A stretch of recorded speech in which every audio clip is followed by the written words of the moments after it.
So let's start with some music theory. I'm thinking start right from scratch, as in learn the notes, then go up to reading the notes, and then creating chords, understanding how chords are created from scales, and then chord progressions, and then modulating, and then modes, and then I don't know, it just goes on and on and on. But it's going to be quick, it's going to be really fast, and I reckon that anyone can learn the notes on the piano within about 3 minutes. Let's put a timer on. 3 minutes starting now. You're going to have to forgive the shaky view. I'm not using a stand because I want to be able to zoom in. You've got all the notes going all the way down, and you might notice that there's a repeating pattern, and we'll get to that in a moment. Imagine that it's a street. This is all going to be done by word association. So imagine it's a street, and here are the cars in the background. On this street you've got houses, which are a group of 3 black notes everywhere, and dog houses, groups of 2 black notes, which is nice and easy. So if we move in and zoom in on, first of all, this doghouse. Who lives in the doghouse? Of course you've got a dog. Nice and easy. So going on the inside of those 2 black notes you've got a dog. On the left of the dog lives the cat, and on the right of the dog lives the elephant. This is a weird estate. There are elephants everywhere, there are dogs everywhere. It's a mess and it's noisy. Okay, so in the middle you've got the dog, on the left you've got the cat, on the right of the dog you've got the elephant. Remember that. Dog, house, dog, cat, elephant.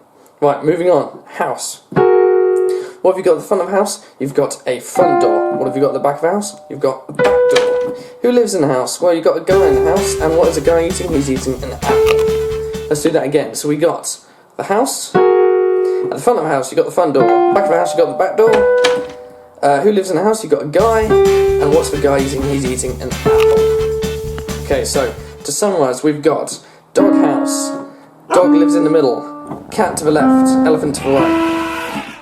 The proper house, front door, back door, guy, apple. Would you look at that? We've covered 7 notes. If I zoom out, those 7 notes: cat, dog, elephant, front door, guy, apple, back door.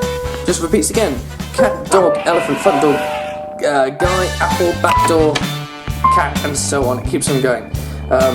And it takes me a while to work out the words because I'm so used to the letters. Okay, that's covered all the white notes on the piano. That's quick, we've still got time. Now all the black notes on the piano. This is really quite easy. All the black notes are either called flats or sharps.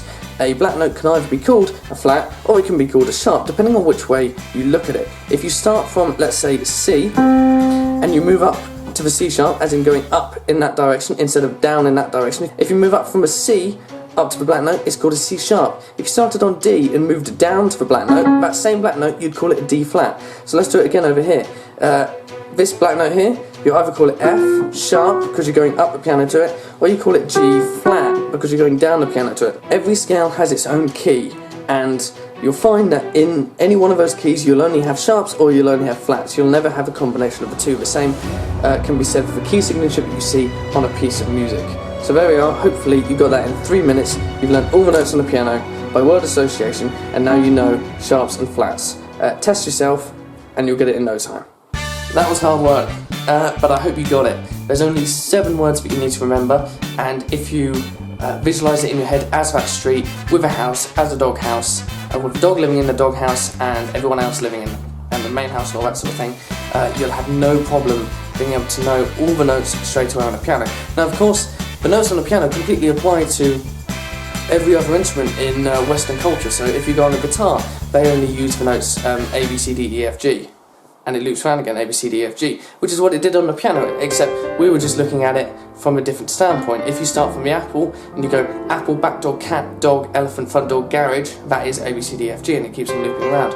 The same with pretty much any instrument in an orchestra, apart from rhythmic instruments. The only times it's going to change is when you go to a foreign country and use foreign instruments, which go in between the Western semitones and tones, and I'll get to those at a later date.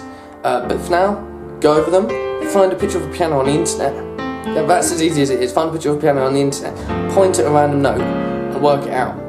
Once you've done that enough times with the word association, replace all those words with letters.